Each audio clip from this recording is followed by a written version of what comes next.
บายดีเนาะมื้อนี้เขาก็ที่มาสาธิตวิธีการเปลี่ยนยศบกม่วงแบบทาริมเนาะอุปกรณ์ของมันก็มีมีด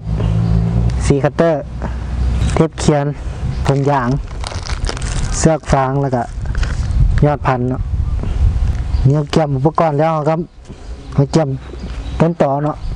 ต้นต่อเขาก็เกี่ยมใส่ถุงยางหรือว่าเบ้าอายุของมันก็6 เดือนหา1 ปีเนาะความยาว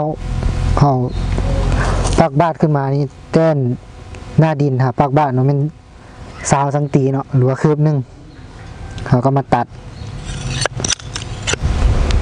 จากนั้นเขาก็มาผ้าเนาะผ้ากลางครึ่งเลยเนาะจากนั้นเขาก็มาปาดปากบาดต้นต่อเนาะตัดความยาวของยอดพันธุ์นี่50 เซนเนาะหลังจากนั้นเขาก็มาปาดปากบาดแบบริมเนาะหลังจากนั้นเราก็มาซุบใส่ปากบาดเนาะใส่ต้นต่อให้เอาข้างใดข้างนึงเนาะ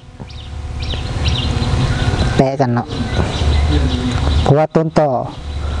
ของเขามันใหญ่และยอดพันธุ์มันน้อยให้เอาข้างใดข้างนึงทำแปะเข้ากันเนาะหลังจากนั้นกระเทียบเขียน